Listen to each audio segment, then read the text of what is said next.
ఓం సదాశివసమారంభాం వ్యాసశంకరమధ్యమాం అస్మదాచార్యపర్యంతాం వందే గురు పరంపరాం. జ్యోతిష్ శాస్త్రాన్ని భావితరాల వారికి ప్రసాదించిన ఋషుల యొక్క పాదపద్మాలకి నమస్కారం చేసుకుంటూ, అలాగే నాకు ఈ జ్యోతిష విద్యను నేర్పిన గురువర్యులు జ్యోతిష బ్రహ్మ కీర్తిశేషులు శ్రీ ఏరంకి సూర్యనారాయణమూర్తి గారు, సూర్యశ్రీ దైవజ్ఞ గారి యొక్క పాదపద్మాలకి నమస్కారం చేసుకుంటూ, ఓం శ్రీ మహాగణాధిపతి నమః, శ్రీ గురుభ్యో నమః, హరి ఓం. వీక్షకులందరికీ నమస్కారం. ఆగస్టు నెల 24వ తారీఖు లగాయతు ఆగస్టు 30 వరకు ఉండేటువంటి గ్రహగతుల ఆధారంగా ద్వాదశ రాసుల వారికి ఈ వారం ఏ విధమైనటువంటి శుభాశుభ ఫలితాలు కలగబోతూ ఉన్నాయో ఈ కార్యక్రమం ద్వారా తెలుసుకుందాం.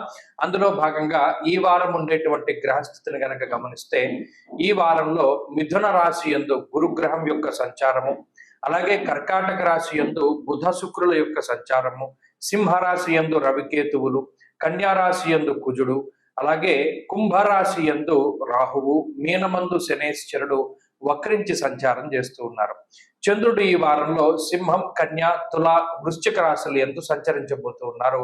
ఇటువంటి పరిస్థితుల్లో ద్వాదశ రాశుల వారికి ఏ విధమైనటువంటి ఫలితాలు కలగబోతున్నా తెలుసుకుందాం. అందులో భాగంగా మొదటిది మేషరాశి.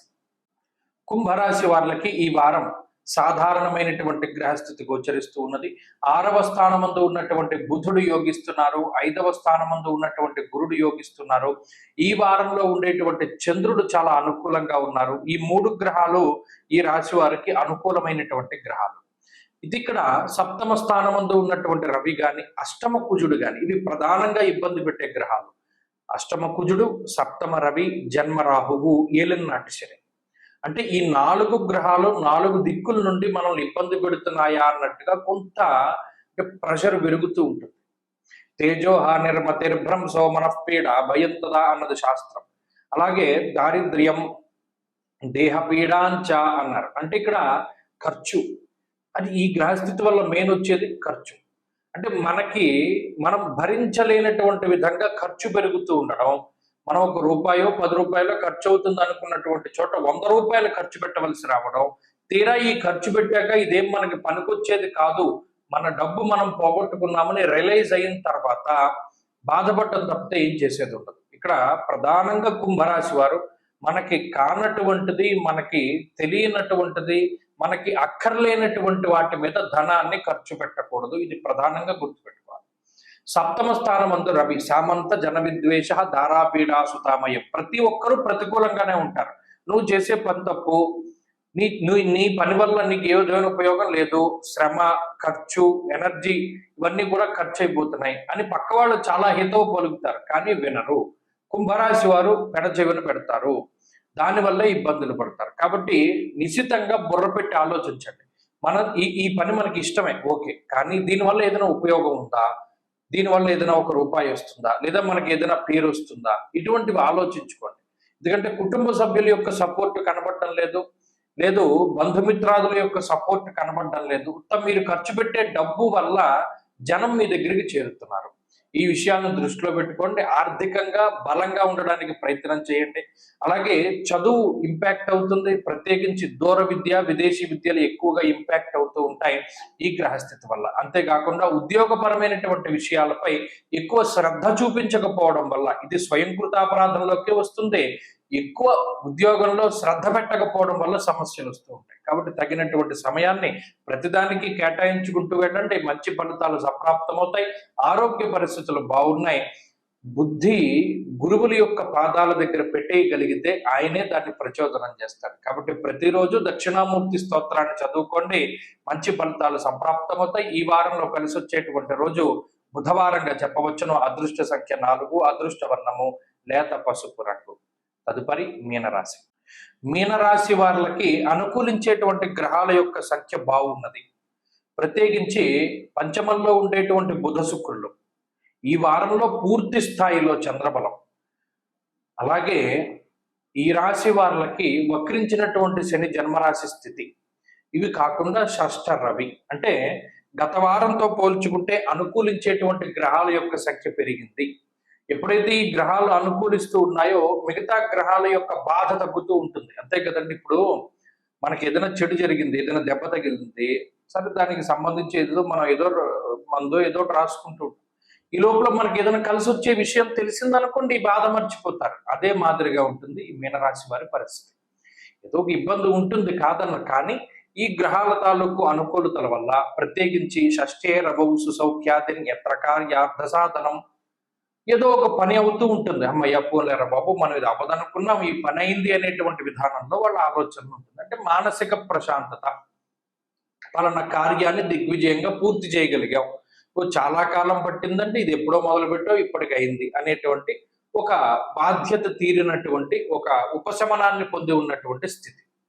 అలాగే పంచమంలో ఉండేటువంటి బుధ శుక్రులు కూడా అటు మన బుద్ధిని ప్రచోదనం చేస్తారు. ఓకే, ఇంతవరకు ఇలా ప్రయత్నం చేసావు కదా, ఈ పని కోసం ఇలా ప్రయత్నం చేయి, విదేశాలకు వెళ్ళడానికి కుదరట్లేదు కాబట్టి ఇలా మనం వెళదాం, లేదా ఉద్యోగం కోసం ఈ ప్రయత్నం చేద్దాం, లేదా ఇంటి కోసం ఈ ప్రయత్నం చేద్దాం అనేటువంటి విధానంలో ఎక్కువగా ఆలోచనలు కల్పిస్తూ ఉంటారు. అంటే ఏంటి, మార్పు, ఆలోచనల మార్పు, మీ యొక్క ధోరణిలో మార్పు, వీటి వల్ల ఏమవుతుందంటే కొంత మంచి జరుగుతుంది.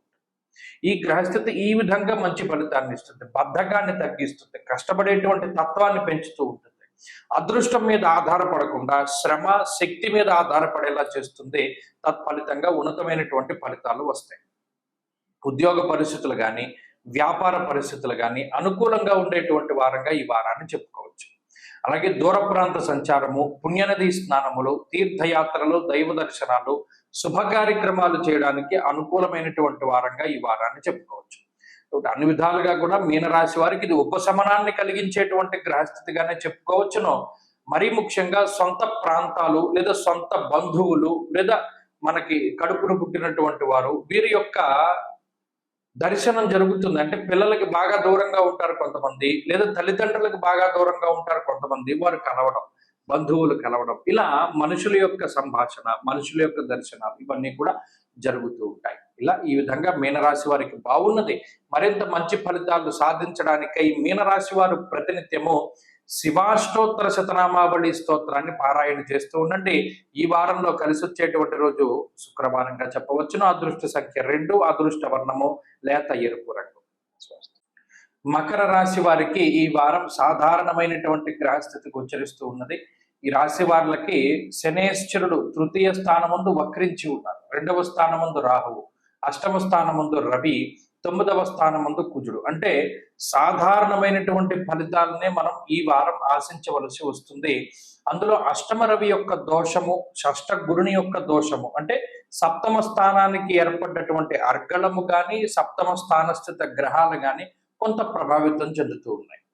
దుర్దోష శత్రు సంవాదో గమనం వ్యధ అన్నది శాస్త్రం. ఇక్కడ ఈ గ్రహస్థితి ఏం చేస్తుంది అంటే అనవసరమైనటువంటి ప్రయాణాలు చేసేలా చేస్తుంది. 1, 2 కోపం, అతి కోపానికి, అనవసరమైనటువంటి కోపానికి అవకాశాన్ని కల్పిస్తుంది. అసహనము, అసంతృప్తి అనేటువంటి 2 రోగాలకి కారణమవుతుంది. చూడండి, ప్రతిదీ కూడా అడ్జస్ట్మెంట్ అయ్యేటువంటి, అంటే మనం ఏదైనా దేనికైనా సరే మనం దీనికి అడ్జస్ట్ అవుదాం అని కొంతమంది వెళ్తారు. కానీ మకర రాశి వారు అలా ఉండరు. నేను ఎందుకు ఇలా అడ్జస్ట్ అవ్వాలి, నేను ఎంత డబ్బు ఇచ్చాను కదా, లేకపోతే నేను ఇంత పెట్టి కొనుక్కున్నాను కదా, లేకపోతే నేను ఇలా చేశాను కదా అనేటువంటి ధోరణి పెరుగుతూ ఉంటుంది. ఇది కొంచెం గొడవలకి దారి తీస్తూ ఉంటుంది.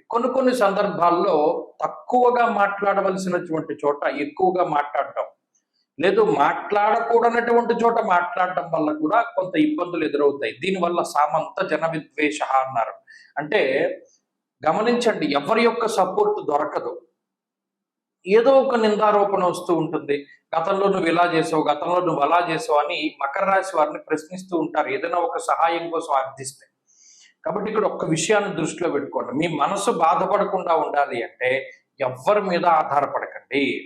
ప్రత్యేకించి ఈ వారంలో ఏర్పడ్డటువంటి ఈ పాపార్గళ దోషము మీ శక్తిని, సహనాన్ని, ఓపికని పరీక్షిస్తుంది. ఎవ్వరూ మనకి ఉపయోగపడే వాళ్ళు లేరు.